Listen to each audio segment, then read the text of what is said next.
Hello everyone, welcome back to my YouTube channel education hub और मैं हूं Anshul Dhiman. So friends, जैसा कि आप सभी जानते हैं, मैं मेरे चैनल पर आपके लिए एसए के मोस्ट इम्पॉर्टेंट टॉपिक्स ही लेकर आती हूं।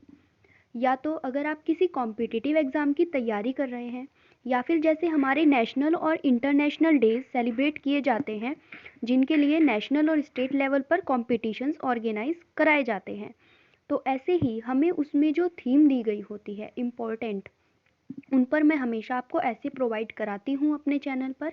और आई होप वो आपके लिए हेल्पफुल भी होते होंगे। और या फिर अगर आप बोर्ड एग्ज़ाम्स की तैयारी कर रहे हैं, हमारे जो स्कूल्स में भी कॉम्पिटिशन्स ऑर्गेनाइज कराए जाते हैं उनके लिए, या फिर वो इम्पोर्टेंट होते हैं। तो ऐसे ही हमारा जो आज का टॉपिक है वो बहुत ही सीरियस टॉपिक है। जैसे कि देखिए, आप सभी मुंबई के बॉम्ब अटैक तो आपको याद ही होगा, और साथ ही 2019 का पुलवामा अटैक और 2016 में हुआ उड़ी हमला। ये हमारे देश पर किए गए आतंकवादी हमले थे, यानी कि टेररिस्ट अटैक्स थे। इन्हीं दिल दहला देने वाले हमलों के पीछे के जो मास्टरमाइंड्स होते हैं उनको हम बोलते हैं टेररिस्ट। तो उन्हीं से रिलेटेड हमारा जो ये आज का एस्से है वो है हमारा टेररिज्म यानी कि आतंकवाद के ऊपर, जो कि आपके स्कूल के जो एग्ज़ाम्स होते हैं उनके लिए भी मोस्ट इम्पॉर्टेंट टॉपिक है। और आई होप ये आपके एग्ज़ाम्स के लिए हेल्पफुल ज़रूर होगा। देखिए फ्रेंड्स, मैं आपको एक बात बोलना चाहती हूँ। मोस्टली अभी ये कंपटीशन होने जा रहा था, जो एक ग्रीन एंड क्लीन एनर्जी वाला, उस पर मैंने अभी ऐसे प्रोवाइड कराए आपको। और मैं बहुत से ऐसे जैसे प्रोवाइड कराती हूँ कॉम्पिटिशन्स के लिए, तो कमेंट में बोला जाता है कि हम सेम ऐसे लिखेंगे, या फिर मतलब कि इसी टाइप से कि सेम ऐसे लिखेंगे, सभी लिखेंगे तो विनर कैसे होगा। या फिर बोलते हैं कि मतलब इस ऐसे को मत लिखिए, सभी ये लिख रहे हैं, चेकिंग होती है।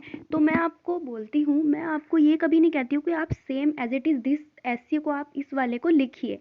ये हमारे जो ऐसे प्रोवाइड कराए जाते हैं, अगर आप स्कूल्स में हैं तो आप इनको लिख सकते हैं आपके अपने एग्ज़ाम के लिए। बट अगर कंपटीशन लेवल का कराया जा रहा है तो ये आपके लिए सिर्फ एक मतलब हिंट होता है, हेल्प होती है कि आप किस तरीके से ऐसे अपना लिख सकते हैं।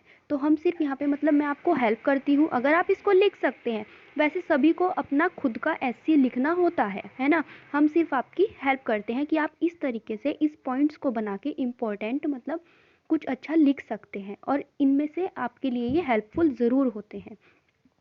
सो आई होप आपको मेरे ऐसे ज़रूर पसंद आते होंगे। अगर आपको मेरे ऐसे पसंद आते हैं तो please please please hit the like button और मेरी चैनल को सब्सक्राइब करना ना भूलें।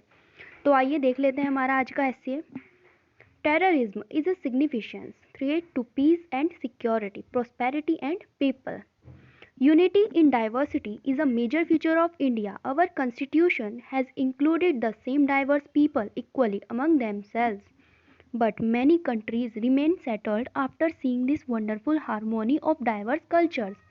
They want to break the integration of this country and disperse the country. They cannot see our country living together. They want to break us by sending their brokers, by distinguishing our society in a variety of ways. We terrorize the masses with their misdeeds, due to which the society gets terrorized. Terrorism is the most serious problem of the modern era. Then friends, हम जैसे कि हम हमारे जो ऐसे के बीच में या फिर स्टार्टिंग में कोटेशन ऐड करते हैं, आप जानते हैं हम ऐड कर सकते हैं। ऐसे ही इसमें भी मैंने ऐड की है, आप खुद से भी बना के इसको कर सकते हैं। बट आपको याद रखना है कि ये जो कोटेशन या फिर कुछ अच्छा स्लोगन अगर होता है रिलेटेड, वो आपके टॉपिक से ही रिलेटेड होना चाहिए। देन हम आगे बढ़ते हैं हमारे ऐसे के साथ।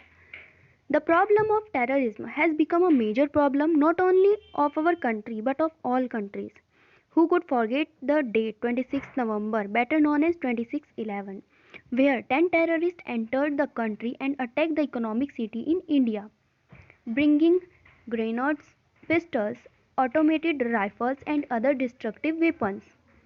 They almost destroyed the city and shocked the Indians in the midnight. The people are helpless, weaponless, and their own world of enjoyment at the railway station, hotels, and in the drives on the roads, and suddenly and danger happen in their lives which they did not expect. Terrorism has become systematic weapon of a war that knows no border or asylum. The problem of terrorism has started in the last decade. 10 years ago, cases of small scale looting used to come up, but in today's time, this problem has increased a lot. Today, it has come down to the market with little looting. The root cause of terrorism are poverty, unemployment, hunger, and religious hysteria. The activities of terrorism are most encouraged by religious fundamentalism. People do not hold back from cutting each other's throat in the name of religions. Opponents of religions are unable to tolerate people who believe in religion.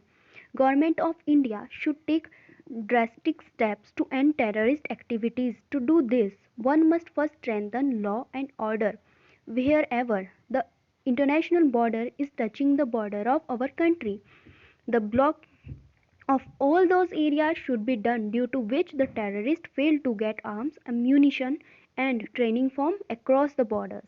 The start of this cleaning start from home. If you have a child, teach them the ways to be a greatest person in the good habits. Then supporting him when he don't support him when he starts stealing something. Terrorism has an end. If we are united, the terrorist can be thrown is out of the windows. So friends, ये था हमारा terrorism पर ऐसे। I hope ये आपको ज़रूर पसंद आया होगा और आपके एग्ज़ाम्स में भी आपके लिए हेल्पफुल ज़रूर होगा। अगर आपको मेरा ऐसे पसंद आया है तो please please please hit the like button, और अगर आपको किसी और टॉपिक पर ऐसे चाहिए आप मुझे कमेंट बॉक्स में फटाफट से बता दीजिए, मैं आपको वो प्रोवाइड करा दूँगी। आज के लिए इतना ही। Thank you so much.